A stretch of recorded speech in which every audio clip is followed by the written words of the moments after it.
L'espace de rencontre et d'information du CHU de Dijon, dit aussi ERI, a été mis en place en 2007 à destination des patients atteints de cancer. Zone d'échange et de partage, l'ERI a permis notamment la mise en place d'un atelier relaxation pour les patients atteints de cancer.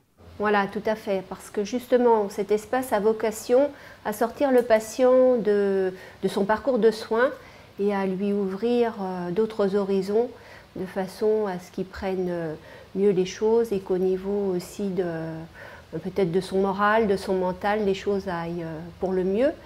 Et donc c'est aussi une vocation du plan cancer qui demande à ce que les hôpitaux mettent en place des soins de support. Donc les soins de support, c'est des psychologues, c'est des diététiciennes. Et c'est vrai que moi je suis arrivée ici il y a un peu plus d'1 an et j'ai eu envie d'élargir ces soins de support en mettant en place ces ateliers de relaxation, puisque moi j'ai pratiqué cela en profession libérale et j'ai vu vraiment les bienfaits sur la population, qu'elle soit malade ou pas. En 2015, ces ateliers accueillaient 2 fois par mois une dizaine de malades ainsi que leurs familles. Un moyen de démystifier l'hôpital pour les familles, de partager d'agréables moments et de sortir le patient de son simple cadre d'hospitalisation. Bien sûr, c'est ouvert à tous les patients atteints de cancer, c'est ouvert également à leurs proches et c'est ouvert aussi aux soignants qui voudraient voir un petit peu comment je pratique.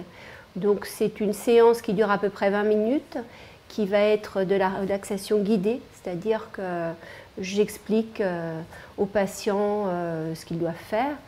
Ils peuvent pratiquer assis, allongés, c'est vraiment en pleine liberté, hein. C'est aux patients de décider quelle position lui convient le mieux.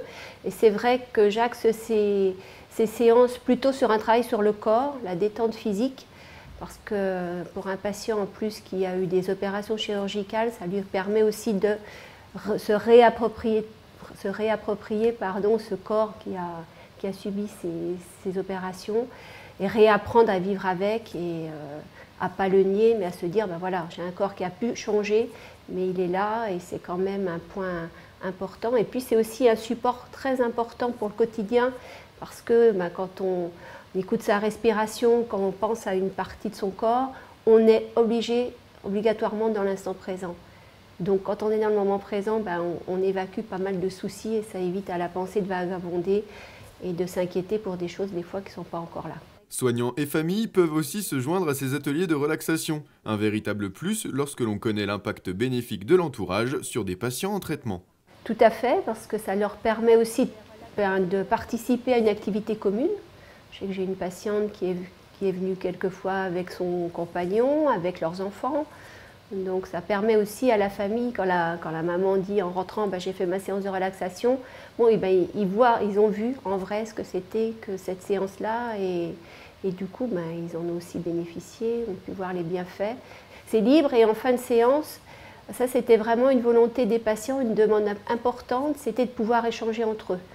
Donc ça, je leur permets toujours à la fin d'une séance d'échanger soit sur ce qui s'est passé pendant la séance, qu'ils ont pu ressentir, penser ou autre, et puis sur des problématiques complètement différentes, toujours liées à leur pathologie ou pas, c'est vraiment libre.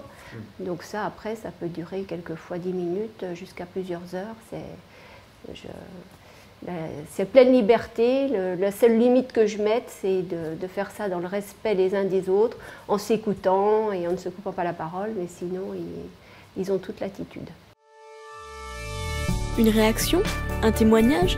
Commentez ce reportage sur dijonsanté.fr.